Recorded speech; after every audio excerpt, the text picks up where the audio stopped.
Okay. Well, welcome, guys, and thanks for coming in and joining my little free online workshop. My name is Stefano Scari. I'm a landscape architect, and I currently I do consulting, helping firms all over the world integrate or transition to Revit. So I do training, I do workshops, I either groups or individuals. I also do general support on projects. And so with this workshop, I wanted to cover 3 quick, simple case studies for applying Revit into your workflow. And it doesn't have to be Revit. Generally, the same principles apply throughout all BIM platforms. I use Revit because that's the platform I'm engaged with right now. I don't work for Autodesk. It's just the one I'm using at the moment. So, but the principles are pretty broad and they apply throughout the industry. So again, looking at 3 small case studies of ways to integrate this type of technology into your practice, and hopefully you'll find it useful and maybe can start considering different ways of implementing it at your office or in your own workflow. So like I said, I am a landscape architect, been working for 7 years in the US, a bit in the Midwest in Minnesota, and then I moved to the West Coast and I worked in Oregon and California for the remainder of my practice. And then I recently moved to Italy to help with some family stuff, and now I work as a freelance contractor, helping small and large firms, like I said, bring BIM into their workflow. I'm very excited about techie stuff. I geek out. Words like parametric design and just applying any kind of tech to design. It's an exciting time to be working in the field. I love pasta. I live in Italy, so that's a given. I can't do without it these days. And yeah, so that's me.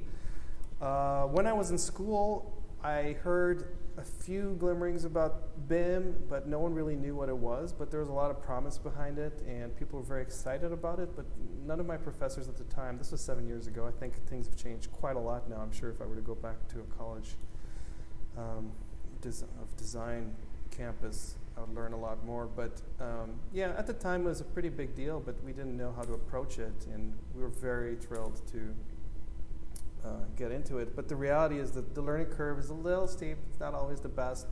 And like I said, the manufacturers, the industry, the people behind the products don't always cater to our industry. So we're always a bit on the back burner of things, and we're not always part of the conversation. So we have to find ways to improvise and repurpose some of the features that are intended for architects and structural and MEP, and see what ways we can integrate them into our workflow. And it's not always easy, I can tell you that. But having said that, I have had quite a bit of experience hacking Revit to do what it needs to do. And once you get the basics, it's pretty straightforward going to your documentation set and getting things rolling. So there's a lot of work on the front end, and then once you're through that, it's a breeze. So, and this is pretty informal, so jump in any point if you have questions about anything. Yeah, don't worry. So, 3 cases I want to look at today. One is urban planning studies. So at the large scale, working through urban planning diagrams and area plans. Another feature is using area schedules and layouts to create quick diagrams and takeoffs. This is a very neat tool that Revit has, and you can use it and apply it to your own existing drawings right away, and it's pretty neat. And then the last thing I wanted to show you guys is how to bring in your own custom assets and models into Revit, into the native components that you can start using. So they become part of the whole pipeline of the workflow. It's pretty neat. So the first thing, urban area plans. So when I started working with an urban design team on the West Coast that focused specifically on urban plans and planning in general, I was working in CAD, and one of the strategies involved taking the programming from the client and drawing it out on trace and then bringing it into CAD with polygons and then doing those takeoffs from the polygons and punching it into a spreadsheet. I don't know if you guys have ever done that, but for me, it was very time consuming, and it was going back and forth between CAD and Excel. And of course, at one point, I think I just figured out a Lisp routine that I could type out and could punch it and drop it all into a spreadsheet that I could link directly. And that was okay for a while. But I wanted to show you an alternative and how that can be accomplished in Revit. And have you guys opened Revit? Do you have experience with the tool a little bit? I know, Matt, you mentioned you had touched it a little bit. You were just waving your hand. That's okay. Yeah, I've used it for about a year now, but to quite limited uses. Okay. And this workshop isn't meant to be like a complete introduction to Revit, mainly to show some highlights of how to approach these 3 different types of tools. And then if you have further questions, you're always welcome to message me and we can delve into it more. So the first one is using the massing tool. So we have our little city here. I didn't give it a name yet.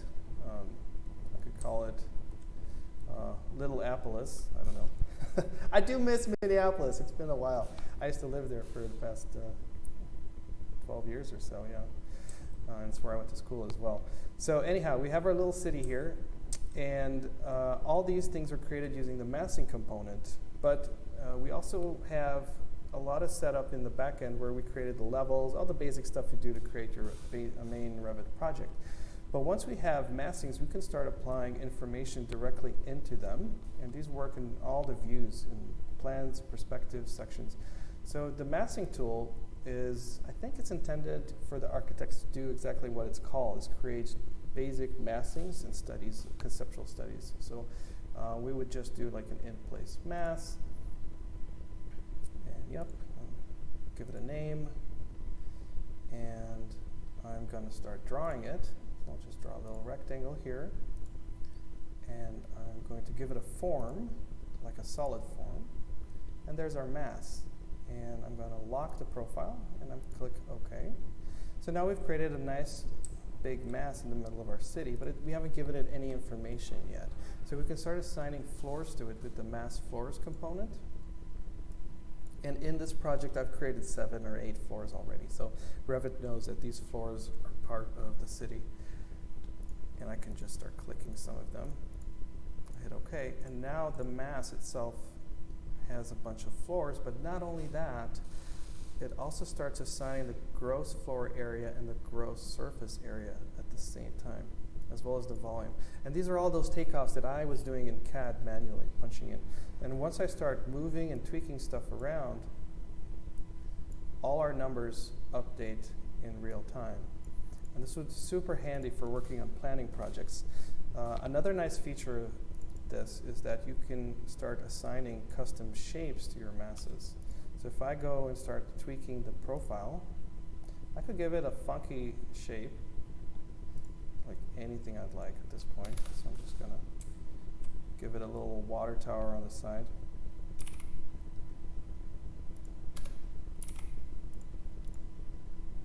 And we'll just close this guy.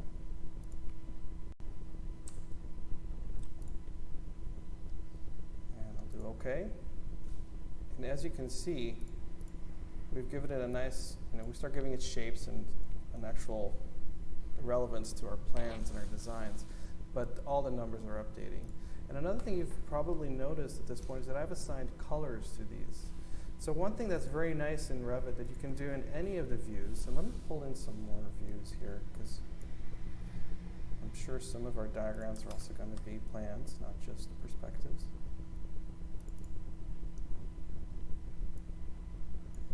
And I'm going to tile them. So now we have both of them.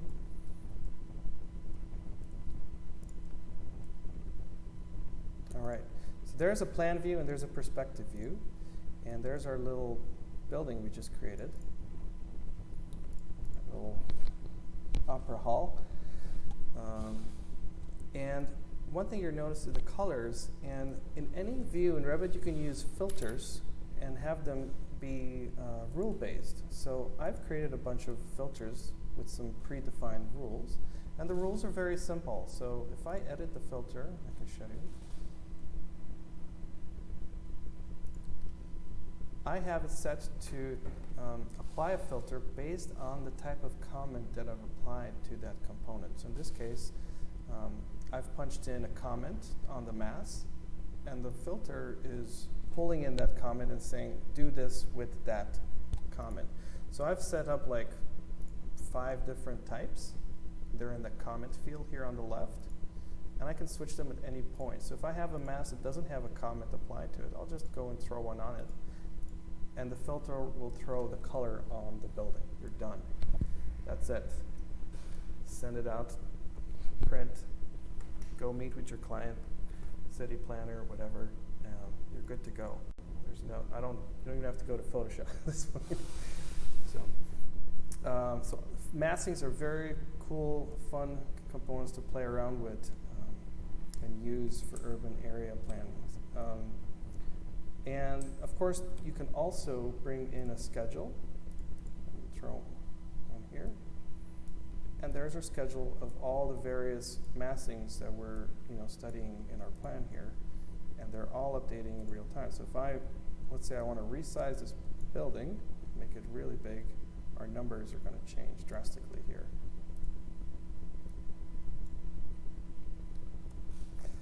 So pretty fun. Any questions about massings, or does it seem pretty straightforward? Yeah, nice tool. Very powerful. Great. I like the idea of not having to go between applications all the time. Yeah, you could easily throw this on a sheet and hit plot and just be in a good place. Even if it's like a preliminary stage that you don't need to worry too much about the quality of the graphics, or if you're just doing studies within the office. So it's pretty handy for that. So that's the massing component. The next thing I wanted to show you guys is the area plans. And that's a nice feature that's unique to Revit, I think. But I think there's an equivalent in Vectorworks. And let's pull that up. So I'm going to pull in have you guys used area plans? Rentable area plans? I've not, no.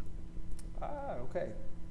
Well, hopefully you'll like it, because they're really neat in terms of the flexibility that they offer and how they work. So one thing that I personally, right now I'm working on a project for a client in the United States, and we're using CAD extensively. I'm doing some details and stuff like that.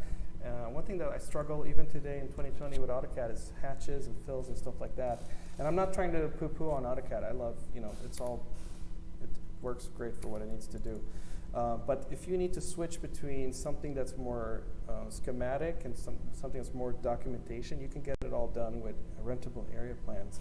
So this is a set of, again, it's rule-based. You create your typologies and your legends and your different area types. You can name them whatever you want. And then you assign the color scheme, and you can start editing it. And the way it works is you create an area plan from the architecture panel, and you start drawing boundaries. So I'll start creating some right here. So I'll make some basic boundaries. And this is a feature that I hacked from the architectural. So this is mainly used by architects for programming diagrams. But you can hack it to work for you in terms of using it on plan landscape diagrams as well as documentation. So I've created a bunch of boundaries here, and once you have those set up, you can go and throw an area in it. I'll just drop one there, and I'll drop one in there, and I'll drop one there. And if you'll notice, it's a bit like the paint bucket tool in the way that it fills up the space until it finds an enclosure. And so if I were to drop one out here, it wouldn't really work. It'll tell me there isn't an enclosure, but the area's there. So if I throw a boundary around it, then we're good.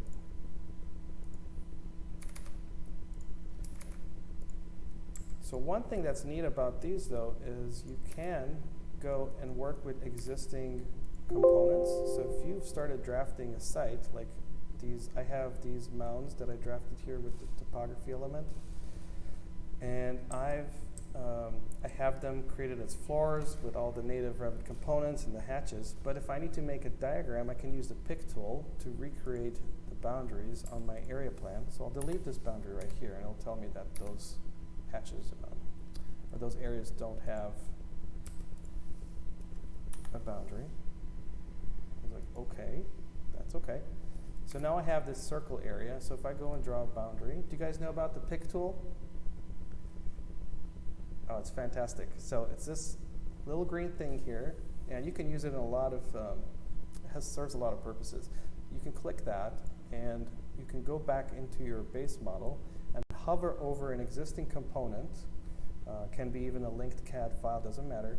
You can hover over anything, and you can click on it. It will create a duplicate. It's like the end copy in AutoCAD. I don't know if you know that. But if you hit Tab, it will select all the linked components as well. So it automatically created the boundary around this area. So here is the area plan with the different areas, colors. And the way you assign the color to the area is in the Properties panel. You can just give it a name. So I have type A, type B, type C, and so forth. But I can switch this to any name I want. I can even create a new name on the fly, and it will update the color for me automatically. So every time I switch these guys to a different name, they will update in real time. Oh, that's okay. So there it is.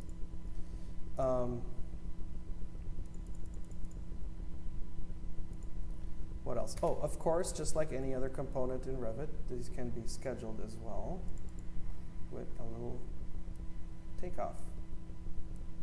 So let's say we wanted to do a takeoff of this street. We could just throw another area boundary on it. And I could pick it, or I could do this. It says the highlighted lines overlap, but that's okay.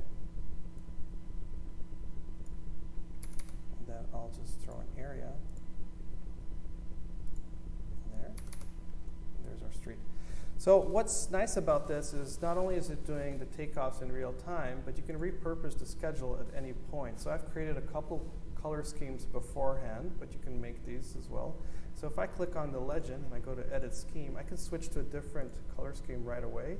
And let's say these are meant to be construction documentation. So now they're all construction hatches. We're no longer using the color scheme that we had before with solid fills. So that's pretty neat. So you can create a whole bunch of these templates beforehand and work through your area plan, just make duplicates or whatever you need, and then just apply it with that.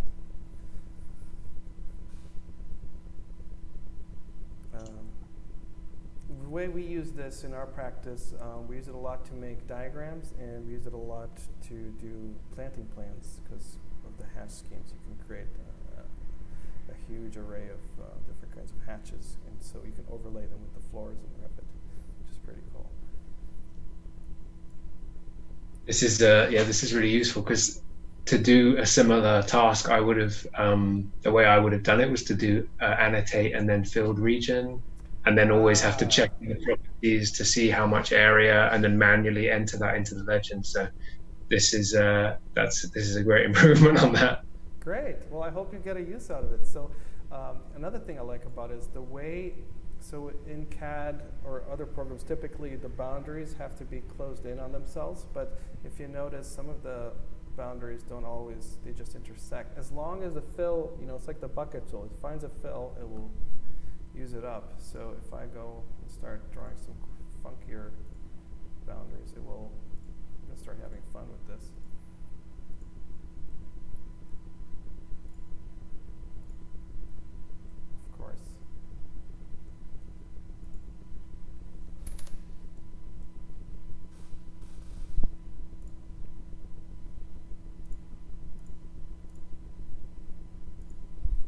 So it does speed up the process quite a bit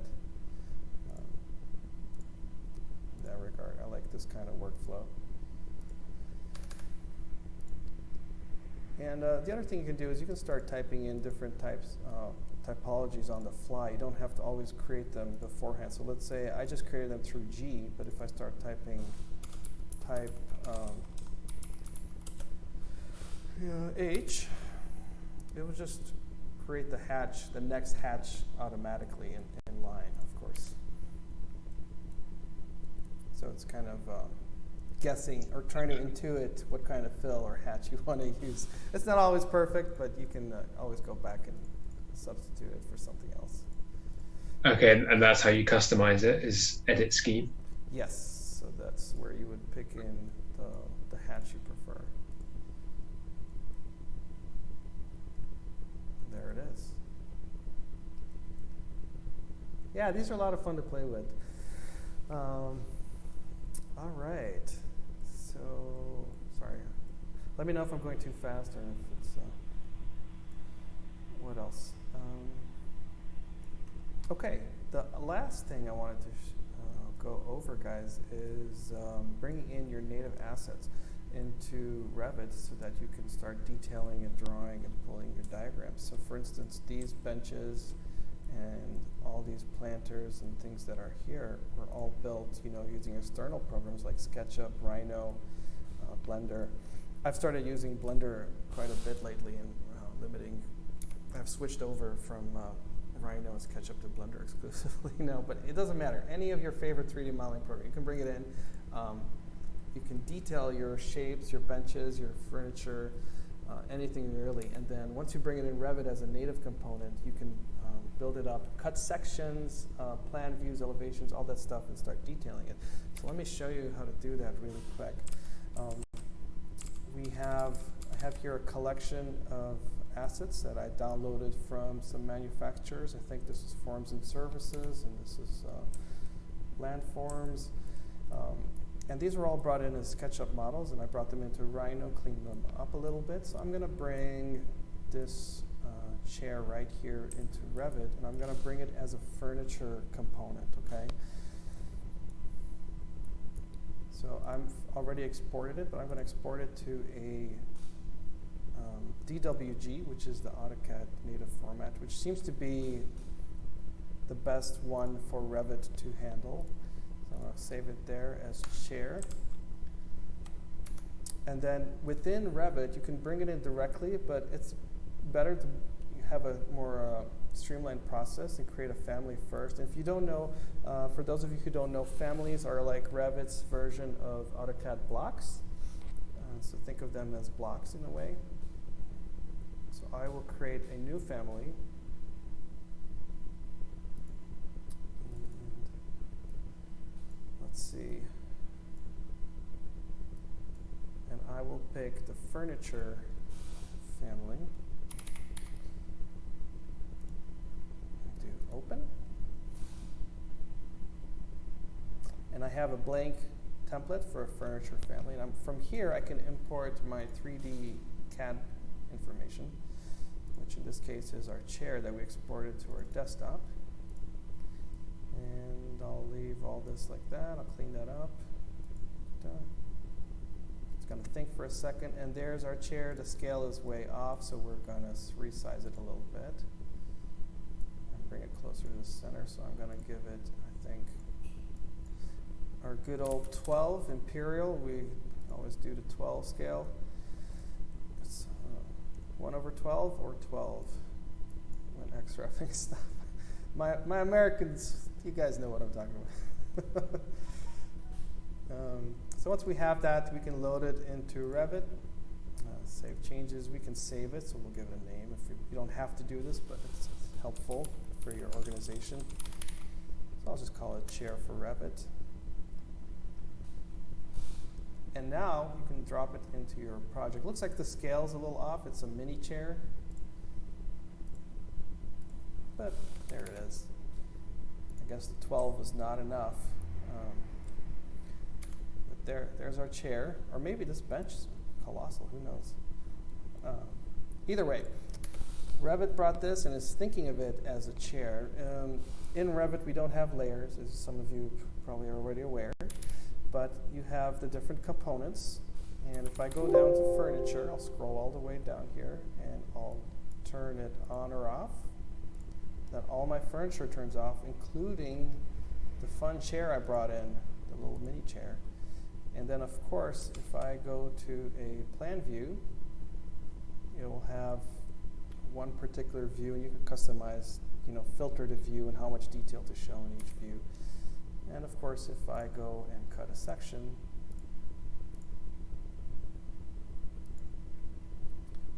scale is going to be huge because I'm at 140, so I'll just go a little smaller. There's my section. And I go to the view, and there's a portion of the chair, so I'll just tweak my view. Oh, there it is. Yeah, there's my chairs. They're really tiny.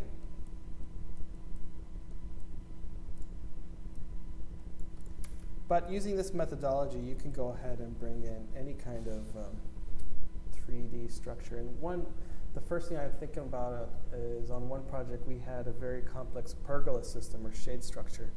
And the way you want to go about detailing stuff in Revit is really starting from the model and cutting sections, plans, elevations from the model, and then overriding it with detail lines. So for instance, this would be a detail view where I'm peering at an elevation of the chair, but I can always start labeling stuff in this view directly. So I can throw my labels. The scale is going to be a little off right now, but we can fix that. Say this is chair. Let's change the scale to be more appropriate. There it is. And then, of course, so in that particular case, we had a complex pergola with all kinds of posts and beams and unique rafter connections. So we built the whole thing in SketchUp and then brought it in as a 3D component in Revit, and then we could start detailing over it, cutting sections, plans, and all that fun stuff. And of course, you can also render out from here as well if you want to. I don't particularly use Revit for renderings, but diagrams for sure. Absolutely. So yeah, any questions about working with fun models in Revit or blocks? Hey, I do have a question. Yeah, fire away. So you were just talking about how you start off in the model and then you start detailing from there. If you are in the midst of doing that and you find something that you want to change in that family or that component, yeah. Does it sort of work both ways then? Can you make adjustments? Okay. Yeah, so in this particular instance, I imported the CAD work directly into Revit. So it's no longer a link to the file. It's actually it's like I copied over the data directly to code. However, you're not obligated to do that. You can, if you want, link to the 3D file, and then once you update the 3D file, the Revit link will just dynamically populate through. So you can go back and forth, between the two softwares. There's an exciting new feature that came out this year, I think, for those of you who like to use 17 minutes ago. Rhino. And then you can see probably the first email. Let's see if it'll tell me. Yeah, hold on a sec. Oh, okay. Revit has now implemented native Grasshopper. So you can start using Grasshopper within Revit through Rhino. It's like a live link of the two applications. I personally haven't used it directly, but it seems very exciting. I used to use Grasshopper quite a lot, so it's definitely exciting. You have to keep developing that and pushing it. Thanks. And you said that you're using a new three-dimensional program quite a bit? Yes. What was the name of it? It's called Blender, and I'm very excited about it because for several reasons. It's free. The organization that develops it and promotes it is based in the Netherlands, and they received a massive grant, but they've promised to keep it free in perpetuity. And so I do all my renderings and modeling through Blender these days because last year the program officially went pro in the sense that they released a production-ready program. It used to be, sort of like a community tool for hobbyists and things like that, but they've since gone pro and built a very sophisticated, powerful program that I use exclusively now because it gets a lot done. It has a built-in ray trace engine, and the community is great. You can always go on the Discord server or the other forums and get help right away. And it's just great.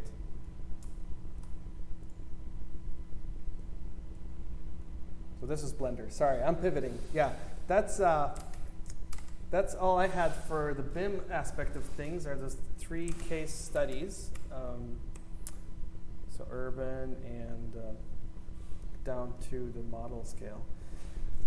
And like I said, this is something I'm considering of starting like a semi-regular or perhaps monthly workshop where I just pitch in a couple ideas here and there. So if there's anything you guys would like to see in the future, just send me a note or a message, and I'll be happy to set something up.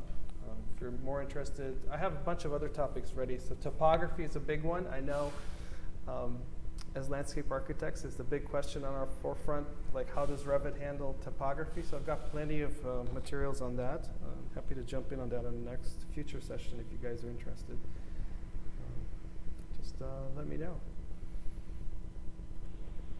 Great. Thank you very much. Yeah, my pleasure. Yeah, thank you. That was really useful. Picked up a few great tips there. Great. Yeah.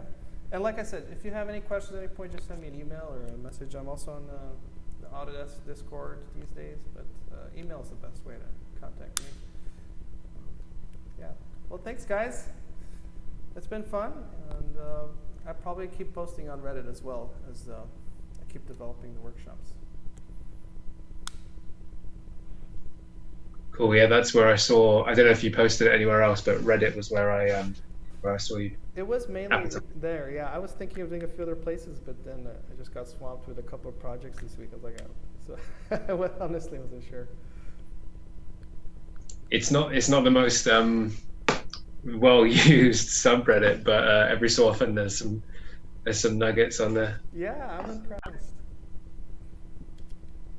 Cool. Okay. All right. Thanks, guys. I'm off then. Thanks very much. Yeah, I probably. Yeah, very good. Appreciate it. Right. Thanks. Bye-bye. Hey, bye. Say hi to Amber, please. I will. Take care.